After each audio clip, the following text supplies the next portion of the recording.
बे समाव आसाम रायजोनि थागिबिफोरनि थाखाय मोनसे गाज्रि खौरां गाबोननिफ्राय आसाम रायजोआव मोननाय नंला उला उबेरनि सिबिथायजों लोगोसे पेट्रल डिजेल आरो गेस सिलिन्डारखौ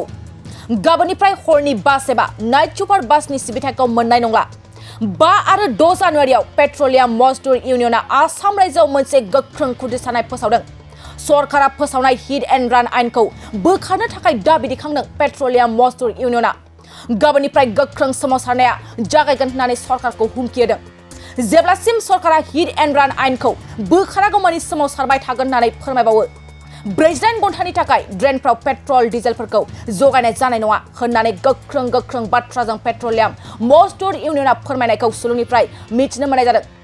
गाबोन फुंनि 5 रिंगानिफ्राय 48 घन्टासिम गोख्रों स्ट्राइक खालामगोन होननानैबो हुमखि होबावदों पेट्रलियाम मजदुर इउनियनआ पेट्रलियाम मजदुर इउनियनआ गेस सिलिन्डार पेट्रल डिजेलखौ हिट एन्ड रान आइनखौ बोखाराब्ला जगायना होआ होननानैबो हुमखि होदों सरकारखौ जुदि गारि सालायग्राफ्रा जेलाव थांनो गोनां जायो अब्ला दानफायाव 30,000 रां होबाय थायोब्लासो बे आइनखौ गनायनानै लानाय जागोन होननानै फोरमायदों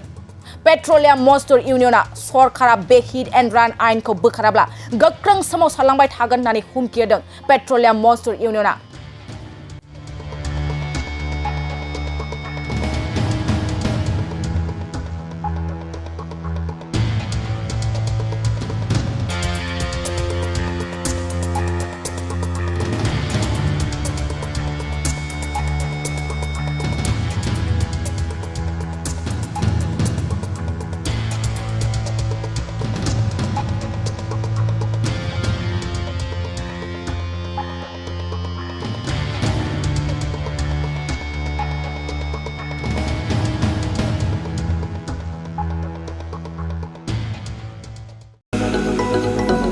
क'क्राझार सहरनि साखाथि थिथागुरियाव थानाय मानास पाब्लिक स्कुला 2024-25 सोलोंथाइ बोसोरनि गोदान मुं थिसननाया सोलिगासिनो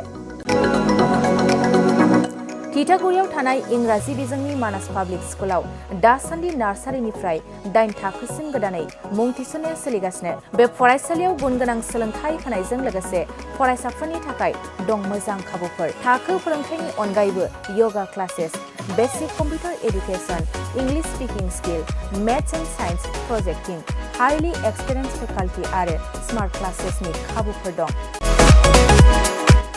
बेजों लोगोसेनो बे फरायसालियाव हौवासा आरो हिन्जावसानि थाखाय आलादा हस्टेलबो दं गोसो गोनां बिजाथिफ्रा थिथागुरिनि मानास पाब्लिक स्कुलाव मुं थिसनोब्ला नैबे जानबुं नम्बर 6000853288 6000489621 9101 008849 कल खालामनानै सुलाद लानो हागोन